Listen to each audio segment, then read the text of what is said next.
Hi friends, welcome to Q&A episode number 126. Last Sunday Q&Aలో చాలా మంది కామెంట్స్ చేశారు. వాటిలో కొన్ని ఇంట్రెస్టింగ్ కామెంట్స్ని పిక్ చేసి ఈ వీడియో అయితే చేస్తా ఉన్నాను. ఈరోజు సాటర్డే వినాయక చవితి కాబట్టి మన ఛానల్లో ఉన్న సబ్స్క్రైబర్స్ అండ్ ఫ్యామిలీ మెంబర్స్ అందరికీ వినాయక చవితి శుభాకాంక్షలు. కొన్ని ఇంట్రెస్టింగ్ కామెంట్స్ అయితే ఉన్నాయి. లాస్ట్లో కొన్ని రీల్స్ అయితే నిన్న రాత్రి నేను చూస్తున్నాను అనమాట. ఇన్స్టాగ్రామ్లో రీల్స్ చూస్తుంటే కొంచెం బైక్స్ మీద స్టంట్స్ చేసే వీడియోస్ అయితే కనిపించినాయి అనమాట. వాటి గురించి కూడా మాట్లాడుకుందాం. మీరు స్కిప్ చేయకుండా లాస్ట్ వరకు చూడండి. ఫస్ట్ కామెంట్ చూసుకున్నట్లయితే వినయ్ కుమార్ చేశారు. అన్న, జూపిటర్ 110 డిస్క్ వేరియంట్లో కిక్ స్టార్ట్ లేదు కదా, మనం షోరూంలో సపరేట్గా కిక్ రాడ్ ఇన్స్టాల్ చేసుకోవచ్చా? అయితే కాస్ట్ ఎంత అవుతుంది? ప్లీజ్ రిప్లై అని చెప్పేసి. బ్రో, నేను షోరూమ్కి వెళ్ళినప్పుడు అక్కడ బేస్ వేరియంట్ అయితే చూశాను. జూపిటర్ 110 బేస్ వేరియంట్లో మీకు కిక్ స్టార్ట్ అయితే కంపెనీ నుంచే ప్రొవైడ్ చేస్తూ ఉన్నారు. ఏదైతే టాప్ ఎండ్ డిస్క్ వేరియంట్ ఉందో దాంట్లో అయితే కిక్ స్టార్ట్ అయితే రావట్లేదు అనమాట. మీరు సపరేట్గా కావాలంటే వేసుకోవచ్చు. 2000 నుంచి 3000 రూపాయల మధ్యలో చేంజ్ అయితే అవుతుందని చెప్పారు. అది ఎగ్జాక్ట్గా ప్రైస్ అయితే ఐడియా లేదు, కానీ ఒక 3000 రూపీస్ లోపు అయితే మీకు అవ్వచ్చు. సో ఇఫ్ ఇన్ కేస్ మీరు Jupiter 110 top end variant purchase చేస్తే ఖచ్చితంగా మీకు కిక్ రాడ్ వేసుకునే అవకాశం అయితే ఉంది. నెక్స్ట్ ఎఫర్ట్లెస్ ఇంగ్లీష్ అయితే కామెంట్ చేశారు. N160 versus Apache RTR 164V ఏది బెస్ట్ అన్నా? నాకు కొంచెం బెటర్ మైలేజ్ వీటిల్లో ఏది ఇస్తుంది? లాంగ్ డిస్టెన్స్ వెళ్ళడానికి ఏది బాగుంటుంది? బ్రో, మీకు లాంగ్ డిస్టెన్స్ వెళ్ళాలంటే కొంచెం పెర్ఫార్మెన్స్ ఎక్కువ ఉండాలి. అలా చూసుకున్నట్లయితే మీకు టీవీఎస్ అపాచీ RTR 164V అయితే చాలా బాగుంటుంది. ఈ N160తో కంపేర్ చేసుకుంటే 1 PS పవర్ అనేది ఎక్స్ట్రా ఉండిద్ది. అలాగే adjustable clutch and break levers కానీ, LED హెడ్లైట్ కానీ, బ్యాక్ సైడ్ 130 సెక్షన్ టైర్ కానీ కొంచెం స్మూత్గా ఉండేది అనమాట ఇంజన్ కూడా. సో మీరు ఇది ఖచ్చితంగా కన్సిడర్ చేసుకోవచ్చు. లేదు నేను N160 కొనుక్కుంటానంటే మాత్రం దాంట్లో మీకు కొద్దిగా మైలేజ్ ఎక్కువ ఇచ్చే అవకాశం అయితే ఉంది. అలాగే మీకు అప్సైడ్ డౌన్ సస్పెన్షన్ చూస్తానికి లుక్స్ అయితే చాలా బాగుంటుంది. లుక్స్ అండ్ మైలేజ్ కావాలనుకుంటే N160 కొనుక్కోండి. లేదు నాకు కొంచెం పెర్ఫార్మెన్స్ ఉండాలి అని అనుకుంటే మాత్రం మీరు అపాచీ RTR 164V అయితే కొనుక్కోవచ్చు. నెక్స్ట్ గోవర్ధన్ అయితే కామెంట్ చేశారు. హాయ్ బ్రో, బైక్ కొనేటప్పుడు ప్రీవియస్ ఇయర్ బైక్ ప్రిఫర్ చేయాలా లేదా లేటెస్ట్ బైక్ ప్రిఫర్ చేయాలా? ఆల్మోస్ట్ సేమ్ ఫీచర్స్ ఉన్నప్పుడు ఇలా చేస్తే మనకి బడ్జెట్లో ఏమైనా అడ్వాంటేజ్ ఉంటాయా? ఖచ్చితంగా మీకు అడ్వాంటేజ్ అయితే ఉండిద్ది. ఎందుకంటే మీకు రెండు వెహికల్స్ కూడా, ఒకటి 2023, ఒకటి 2024. పాత వెహికల్లో ఉన్న ఫీచర్స్ ఏవైతే ఉన్నాయో అవే ఫీచర్స్ మీకు 2024లో ఉన్న వెహికల్లో కూడా ఉంటే మాత్రం ఖచ్చితంగా మీకు అది 1 ఇయర్ ఓల్డ్ది కాబట్టి చాలా డిస్కౌంట్లో వాళ్ళు మీకు వెహికల్ అయితే సేల్ చేస్తారు. మీరు హ్యాపీగా కొనుక్కోవచ్చు. ఫర్ ఎగ్జాంపుల్ NS160 కానీ, NS200 కానీ, MT15 కానీ చూసుకున్నట్లయితే పాత వెహికల్స్లో మీకు టెలిస్కోపిక్ సస్పెన్షన్ అయితే ఉంది కదా, వాటిని అప్డేట్ చేసి అప్సైడ్ డౌన్ సస్పెన్షన్తో తీసుకొచ్చారు. సో అట్లాంటి మేజర్ అప్డేట్ ఏదైనా జరిగితే మాత్రం ఖచ్చితంగా మీరు కొత్త వెహికల్ తీసుకోవడానికి ట్రై చేయండి. కొద్దిగా మనీ ఎక్కువైనా పర్వాలేదు, కొత్తదే కొనుక్కోండి. లేదు సేమ్ ఫీచర్స్ ఉంటే మాత్రం మీకు 1 ఇయర్ పాతది అయినప్పటికీ సేమ్ ఫీచర్స్తో వస్తుంది. అలాగే చాలా వరకు డిస్కౌంట్ ఇస్తున్నారు కాబట్టి మీరు పాతది కొనుక్కోవడంలో తప్పైతే ఏమీ లేదు. నెక్స్ట్ వరుణ్ అయితే కామెంట్ చేశారు. N150 బైక్లో E20 పెట్రోల్ కొట్టిస్తే మైలేజ్ ఏమన్నా ఇంప్రూవ్ అవుతుందా అని చెప్పేసి. E20 పెట్రోల్ అనేది కొట్టించుకుంటే మీకు మైలేజ్ అయితే ఏం పెరగదు, అలాగే ఏం తగ్గదు. E20 పెట్రోల్కి సపోర్ట్ చేసే వెహికల్లోనే మీరు E20 పెట్రోల్ అయితే కొట్టించుకొని యూజ్ చేసుకోవాలి. అది మీరు మైండ్లో పెట్టుకోండి. E20 పెట్రోల్ కొట్టించుకుంటే కొద్దిగా మైలేజ్ పెరిగిద్ది అని చెప్పేసి ఏమి అనుకోవద్దు. మీరు జాగ్రత్తగా స్లోగా ఎకానమీలో ఎక్కువ మందిని ఎక్కించుకోకుండా ర్యాష్గా డ్రైవ్ చేయకుండా ఉంటే మాత్రం ఖచ్చితంగా మైలేజ్ వస్తుంది. ఎక్కువ మందిని ఎక్కించుకొని ర్యాష్గా డ్రైవ్ చేస్తూ ఉంటారు. సో వాళ్ళకి అసలు మైలేజ్ అయితే రాదు. సస్పెన్షన్ కూడా త్వరగా పాడైపోయింది, ఇంజిన్ కూడా త్వరగా బౌర్కి వచ్చింది. అది మీరు మైండ్లో పెట్టుకొని రైడ్ చేయండి. నెక్స్ట్ ఫన్ వాళ్ళు అయితే కామెంట్ చేశారు. అన్న, బైక్ టైర్ని చేంజ్ చేయొచ్చా? Like 140 to 110 section for better mileage అని చెప్పేసి.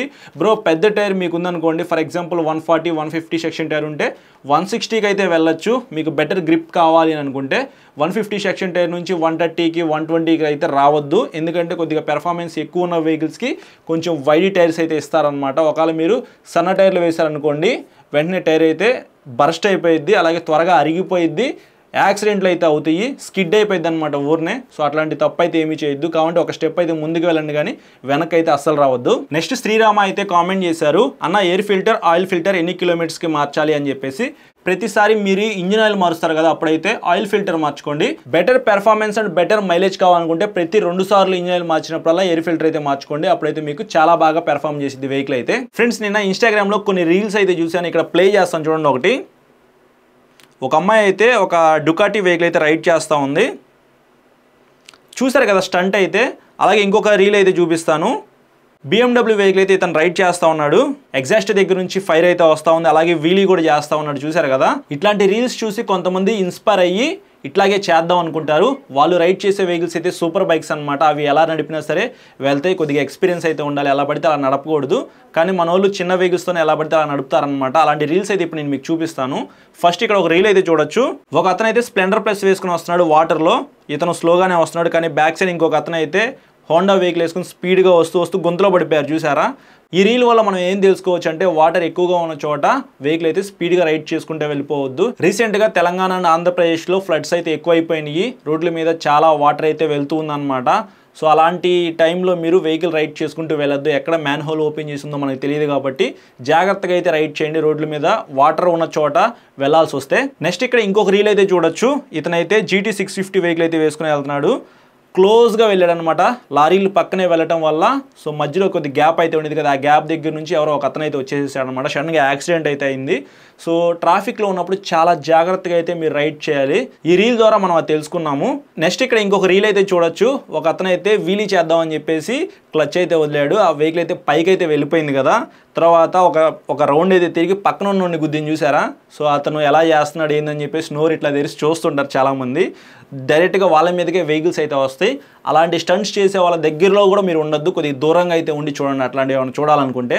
ఎందుకంటే ఇట్లాంటి రీల్స్ నేను చాలా చూశాను బ్రో. ఇన్స్టాగ్రామ్లో డెడికేటెడ్ ఒక పేజ్ అయితే ఉంది, మొత్తం స్క్రోల్ చేసే కొద్దీ వస్తూనే ఉన్నాయి. వీటి గురించి మీకు కొద్దిగా ఎక్స్ప్లెయిన్ చేద్దాం అని చెప్పేసి ఈ రీల్స్ అయితే కొన్ని డౌన్లోడ్ చేసి మీకు ఇక్కడ ప్లే చేస్తున్నాను. MT-15 వేసుకుని ఒక అతను అయితే స్పీడ్గా వెళ్ళి ఫ్రంట్ బ్రేక్ అయితే గట్టిగా ప్రెస్ చేశాడు. బ్యాక్ సైడ్ వీల్ అయితే పైకి లేచింది. అలాగే బ్యాక్ సైడ్ ఇంకొక అతను అయితే వచ్చి గుద్దేసేసాడు, చూసారా? ఎప్పుడైనా సరే మీరు రోడ్డు మీద వెళ్ళేటప్పుడు ఇట్లాంటి స్టంట్స్ అయితే వేయొద్దు. నెక్స్ట్ ఇక్కడ ఇంకొక రీల్ చూడొచ్చు. పెట్రోల్ బంక్లో ఒక అతను అయితే ప్రశాంతంగా కూర్చొని ఉన్నాడు. సో ఇంత స్పీడ్గా రావాల్సిన అవసరం ఏముంది, వీళ్ళు స్లోగా అయితే వచ్చి పెట్రోల్ కొట్టించుకోవచ్చు కదా. స్పీడ్గా వెళ్ళి అతను కూర్చున్న అతన్ని గుద్దేసేశారు. ఫుల్ కోటింగ్ అయితే ఇచ్చాడనమాట. ఆ రీల్ అయితే మీరు ఇక్కడ చూడొచ్చు. ఇది TVS స్టార్ సిటీ ప్లస్ లాగా ఉంది వెహికల్ అయితే. స్పీడ్గా వస్తూ ఉన్నాడు కదా, వాన్లో తడిగా ఉంది రోడ్ అయితే. చూసారా? అతను లైట్గా బ్రేక్ ప్రెస్ చేస్తేనే వీల్ స్కిడ్ అయిపోయి కింద పడిపోయింది.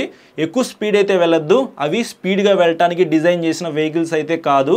సో జాగ్రత్తగా అయితే వెళ్ళండి. కొద్దిగా వైడ్ టైర్స్, రేడియల్ టైర్స్ అయితే మాత్రం మీకు మంచి గ్రిప్ అయితే ఉండిద్ది. అప్పుడు మీరు వెళ్ళినా సరే ఏం అవ్వదన్నమాట. వీళ్ళు అంత ఎక్కువ స్పీడ్ కూడా వెళ్ళట్లేదు, కానీ బ్రేక్ వేయగానే పడిపోయారు, చూసారా? సో జాగ్రత్తగా వెళ్ళండి. 100cc 125cc మ్యాక్సిమం 150cc లోపు ఉన్న వెహికల్స్ అయితే ఈ వానాకాలంలో జాగ్రత్తగా అయితే వెళ్ళండి. ఇక్కడ ఇంకొక రీల్ అయితే చూడొచ్చు. ఇతనైతే రోడ్డు మీద స్పీడ్గానే వెళ్తున్నాడు అనమాట. ఇంకొక ఆటో అయితే సడన్గా ఇట్లా టర్నింగ్ అయితే తిప్పాడు. యాక్సిడెంట్ అయితే అయింది, కింద పడిపోయారు చూడొచ్చు. సో ఆటోకి డ్యామేజ్, లోపల ప్యాసింజర్స్కి డ్యామేజ్, మనోడికి కూడా డ్యామేజ్, వెహికల్కి కూడా డ్యామేజ్ అనమాట. సిటీలో ఉన్నప్పుడు కొద్దిగా స్లోగా వెళ్ళడానికి అయితే ట్రై చేయండి. ఎక్కువగా స్పీడ్గా వెళ్ళారనుకో సిటీలో పీపుల్ ఎప్పుడు ఎటు తిరుగుతారో మనకు తెలియదు కాబట్టి ఇట్లాంటి యాక్సిడెంట్ అయ్యే అవకాశం ఉంది. నెక్స్ట్ ఇంకొక రీల్ చూసుకున్నట్లయితే వీళ్ళు MT-15 R15 వెహికల్స్ అయితే రైడ్ చేసుకుంటూ వెళ్తున్నారు కదా. కార్నరింగ్ అయితే చేస్తున్నారు. సడన్గా ఒక కార్ అయితే వచ్చింది, గుద్దేసేసారు, చూసేసారా? కార్నరింగ్ చేసేటప్పుడు మైండ్ చాలా షార్ప్గా పెట్టుకోవాలి. చాలా జాగ్రత్తగా రోడ్డుని చూస్తూ కార్నరింగ్ చేయాలి. ఏమాత్రం తేడా వచ్చినా సరే ఖచ్చితంగా కింద పడిపోతాం. నెక్స్ట్ ఇంకొక రీల్ అయితే చూడొచ్చు. గుంతలుగా ఉంది రోడ్డు అయితే. ముందు ఒక అతనైతే సైకిల్ దొక్కుంటూ వెళ్తున్నాడు. సడన్గా షైన్ 125 వెహికల్ మీద వచ్చి ఒక అతనైతే గుద్దేసేసాడు, చూసారా? చిన్నపిల్లలు అనుకుంటా, వాళ్ళు 18-20 ఇయర్స్ కూడా ఉండవు, వాళ్ళైతే వచ్చి గుద్దేసేసారు. చిన్నపిల్లలకి వెహికల్స్ ఇస్తే ఇట్లా గుద్దేస్తారు. సో కేసు అయితే మీ మీదకే వస్తుంది కాబట్టి చిన్నపిల్లలకి ఎవరికైనా సరే వెహికల్స్ ఇవ్వకూడదు అని చెప్పేసి ఈ రీల్ ద్వారా మనం తెలుసుకోవచ్చు. నెక్స్ట్ ఇంకొక రీల్ అయితే చూడొచ్చు. డామినర్ 400 అనుకుంటా, చాలా స్పీడ్గా అయితే వెళ్ళాడు. మనకి సైన్ డివైడర్ అయితే ఉండేది కదా, దాన్ని గుద్దుకొని అవతల రోడ్డు మీద అయితే పడ్డాడు. సో ఇది కూడా మీరు చాలా జాగ్రత్తగా అయితే రైడ్ చేయాలి. ఎందుకంటే స్పీడ్గా వెళ్ళేటప్పుడు కార్నరింగ్ చేసామనుకోండి, ఇందాకే చెప్పాను కదా, చాలా డేంజర్ అనమాట. సో ఇట్లా లీన్ చేయాలి. ఒక్కొక్కసారి లీన్ చేసేటప్పుడు స్కిడ్ అయిపోతే, టైర్లు అరిగిపోతే, ఒక్కొక్కసారి మనం స్పీడ్ కంట్రోల్ చేయలేదనుకోండి గుద్దేసేస్తాం, అటువైపు పడతాం. అటువైపున వెహికల్స్ ఏమీ రాకపోతే పర్వాలేదు, చిన్న డ్యామేజ్ అయితే అవుతుంది. ఒకవేళ ఏదైనా వెహికల్ వచ్చిందనుకోండి మన మీద ఎక్కేసి వెళ్ళిపోయింది కాబట్టి ఇది డేంజరే. ఇట్లాంటి రీల్స్ అయితే చాలా ఉన్నాయి బ్రో. ఒక ఇన్స్టాగ్రామ్ పేజ్లో అయితే నేను చూసాను, ఇంకా స్క్రోల్ చేసే కొద్దీ వస్తూనే ఉన్నాయి. అందులో కొన్ని రీల్స్ అయితే డౌన్లోడ్ చేసి మీకు ఇక్కడ ప్లే చేసి వాటి గురించి ఎక్స్ప్లెయిన్ చేశాను అనమాట. రోడ్డు మీద మీరు వెహికల్ రైడ్ చేసుకుంటూ వెళ్ళేటప్పుడు చాలా జాగ్రత్తగా అయితే రైడ్ చేయండి. వాటర్ ఎక్కువగా ఉన్న చోట అయితే వెళ్ళొద్దు. అలాగే కార్నరింగ్ చేసేటప్పుడు చాలా జాగ్రత్తగా స్లోగా అయితే కార్నరింగ్ చేయండి. నా వెహికల్కి వైడ్ టైర్స్ అయితే ఉన్నాయి, నాకు బాగా ఎక్స్పీరియన్స్ ఉందని చెప్పేసి మీరు రైడ్ చేసుకుంటే మాత్రం చెప్పలేము ఎప్పుడు ఏం జరిగిద్దో. సడన్గా రోడ్డు మీద కుక్కలు వస్తాయి, జనాలు వస్తారు, ఇట్లా వెళ్ళే లారీ కూడా ఇట్లా తిప్పుతూ ఉంటారు అనమాట. ఇట్లాంటి చాలా రీల్స్ చూశాను కాబట్టి చెప్తున్నాను, చాలా జాగ్రత్తగా అయితే రైడ్ చేయాలి. అలాగే చిన్నపిల్లలకి ఎవరైనా సరే వెహికల్స్ అయితే ఇవ్వద్దు, వాళ్ళకి డ్రైవింగ్ లైసెన్స్ కూడా ఉండదు. నాకు వెహికల్ వచ్చాయని చెప్పి తీసుకెళ్తారు. తీసుకెళ్ళిన తర్వాత ఎక్కడైనా గుద్దేసిస్తారనుకో మీ మీదకి కేసు అవుతుంది, అలాగే మీ వెహికల్ కూడా పాడైపోయింది అనమాట. చూసారు కదా మొత్తం. సో ఇట్లా ఉండిద్ది వ్యవహారం అయితే వెహికల్ వేరే వాళ్ళకి ఇస్తే. దీన్ని బట్టి మీరు జాగ్రత్తగా ఉంటారని చెప్పేసి అనుకుంటున్నాను.